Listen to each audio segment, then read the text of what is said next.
حضرت علی ابن ابی طالب رضی اللہ تعالی عنہ اسلامی تاریخ کی ایک نمایاں اور مرکزی شخصیت ہیں۔ آپ نبی کریم صلی اللہ علیہ وآلہ وسلم کے چچا زاد بھائی، داماد اور چوتھے خلیفہ راشد تھے۔ حضرت علی کی شخصیت کی عظمت اور ان کی بے پناہ بہادری علم و دانش، تقوی، عدل و انصاف اور روحانی عظمت پر مبنی ہے۔ ان کی دی ہوئی نصیحتیں آج بھی دنیا بھر کے مسلمانوں کے لیے مشغل رہا ہیں۔ ان کی زندگی کے ہر پہلو میں مسلمانوں کے لیے قیمتی درس پوشیدہ ہیں۔ حضرت علی رضی اللہ تعالی عنہ کی نصیحتیں مخصوص الفاظ نہیں تھی، بلکہ وہ ان نصیحتوں پر خود بھی عمل کرتے رہتے تھے اور اپنی طرز زندگی سے دوسروں کو عملی طور پر دکھاتے تھے کہ وہ کیسی زندگی گزارنی چاہیے۔ حضرت علی کی سب سے بڑی نصیحت اللہ پر کامل ایمان اور یقین رکھنے کی تھی۔ حضرت علی ہمیشہ اپنے خطبوں اور باتوں میں اس بات پر زور دیتے تھے کہ اللہ ہی واحد ذات ہے جو ہر مشکل کا حل نکال سکتی ہے، اور اس پر ایمان ہی انسان کو کامیابی کی طرف لے جاتا ہے۔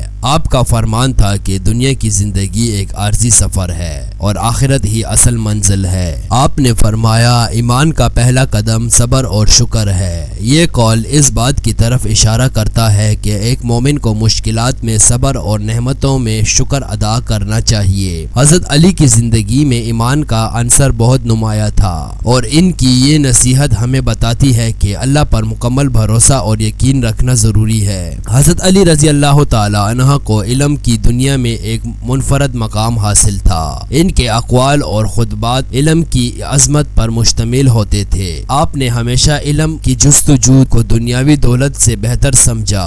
آپ کا فرمان ہے، علم مال سے بہتر ہے، کیونکہ علم تمہاری حفاظت کرتا ہے جبکہ مال کی حفاظت تمہیں کرنی پڑتی ہے۔ علم کی فضیلت پر آپ کی نصیحتیں مسلمانوں کو ہمیشہ اس بات کی ترغیب دیتی ہیں کہ دنیاوی اور دینی دونوں طرح کے علم اپنانا چاہیے۔ آپ نے فرمایا، علم حاصل کرو چاہے تمہیں چین تک کیوں نہ جانا پڑے۔ اس قول سے علم کی جستجو اور اہمیت کا اندازہ ہوتا ہے۔ حضرت علی کی یہ نصیحت بتاتی ہے کہ علم کے بغیر دنیاوی اور دینی کامیابی ممکن نہیں۔ حضرت علی کی زندگی کا ایک اور نمایاں پہلو ان کا عدل و انصاف تھا۔ آپ ہمیشہ اپنے فیصلوں میں انصاف کو فوقیت دیتے تھے اور کبھی بھی کسی شخص کو ناحق فائدہ یا نقصان نہیں پہنچاتے تھے۔ حضرت علی کے نزدیک عدل و انصاف کا ایک اصول تھا جس کے بغیر کوئی معاشرہ ترقی نہیں کر سکتا۔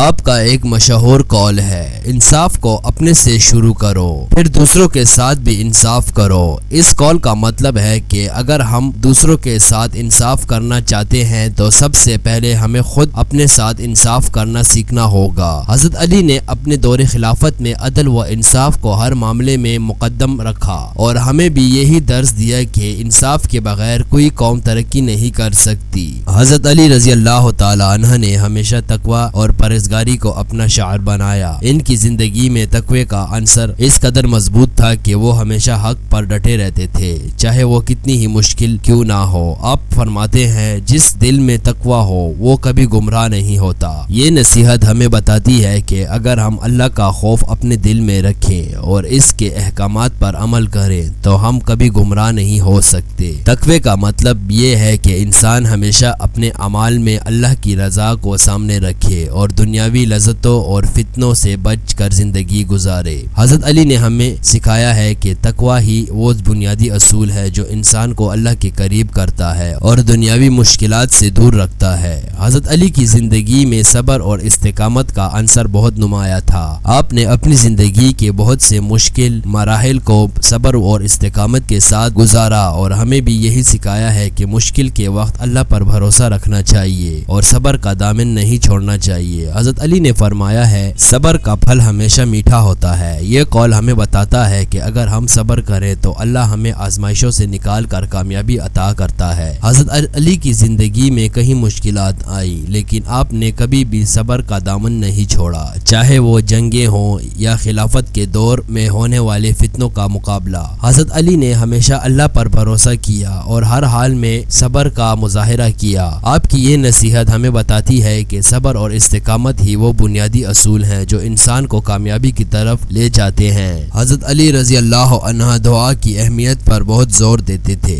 آپ کا ایمان تھا کہ دعا انسان کو اللہ کے قریب کرتی ہے اور مشکلات میں مدد فراہم کرتی ہے۔ حضرت علی فرماتے ہیں دعا مومن کا ہتھیار ہے۔ اس قول میں حضرت علی نے دعا کو ایک ایسا ہتھیار قرار دیا ہے جو مشکلات کے وقت انسان کو کامیاب کرتا ہے۔ دعا انسان کو اللہ سے براہ راست جوڑتی ہے اور اس کی پریشانیوں کا حل نکالتی ہے۔ حضرت علی ہمیشہ اللہ سے دعا مانگتے تھے اور ہمیں بھی اس بات کی تلقین کرتے تھے کہ دعا کو زندگی کا لازمی حصہ بنایا جائے۔ حضرت علی رضی اللہ عنہ ہمیشہ دنیاوی لذتوں سے بچنے اور آخرت کی تیاری پر زور دیتے تھے۔ آپ کا قول ہے دنیا فانی ہے اور آخرت ہمیشہ باقی رہنے والی ہے۔ حضرت علی نے اپنی زندگی میں ہمیشہ دنیا کی حقیقت کو سمجھا اور ہمیں بھی یہی درس دیا کہ دنیاوی لذتیں عارضی ہیں، اصل کامیابی آخرت میں ہے۔ آپ نے کبھی بھی دنیاوی دولت کو اہمیت نہیں دی اور ہمیشہ اپنی زندگی کو سادگی اور زہد کے ساتھ گزارا۔ آپ کی یہ نصیحت ہمیں بتاتی ہے کہ ہمیں اپنی زندگی کو دنیاوی لذتوں میں ضائع کرنے کی بجائے آخرت کی تیاری کرنی چاہیے۔ حضرت علی رضی اللہ عنہ نے دوستوں کو انتخاب میں ہمیشہ احتیاط برتی۔ آپ نے فرمایا برا دوست تمہیں تباہی کی طرف لے جاتا ہے جبکہ اچھا دوست تمہیں کامیابی کی طرف لے جاتا ہے۔ یہ نصیحت ہمیں بتاتی ہے کہ ہمیں ہمیشہ نیک اور پرہیزگار لوگوں کے ساتھ دوستی رکھنی چاہیے تاکہ ہم ان کی محبت سے نیکی کی طرف مائل ہو۔ حضرت علی رضی اللہ عنہ نے ہمیشہ اپنے ساتھیوں اور دوستوں کے انتخاب میں احتیاط برتی اور ہمیں بھی یہی درس دیا ہے کہ دوستوں کے معاملے میں ہمیشہ سوچ سمجھ کر فیصلہ کرنا چاہیے۔ حضرت علی رضی اللہ عنہ نے ہمیشہ تکبر اور غرور سے بچنے کی تلقین کی۔ آپ فرماتے ہیں تکبر انسان کو اس کے مرتبے سے گرا دیتا ہے اور عاجزی اسے بلندی پر لے جاتی ہے۔ حضرت علی کی زندگی میں عاجزی کا پہلو بہت نمایاں تھا۔ آپ کے پاس دنیاوی طاقت اور دولت ہونے کے باوجود آپ ہمیشہ عاجزی کا مظاہرہ کرتے تھے۔ حضرت علی کی یہ نصیحتیں ہمیں بتاتی ہیں کہ تکبر اور غرور انسان کو اس کی اصل منزل سے دور کر دیتا ہے۔ حضرت علی کی نصیحتیں انمول ہیں، ان پر عمل کر کے ہم اپنی دنیاوی اور آخرت دونوں سنوار سکتے ہیں۔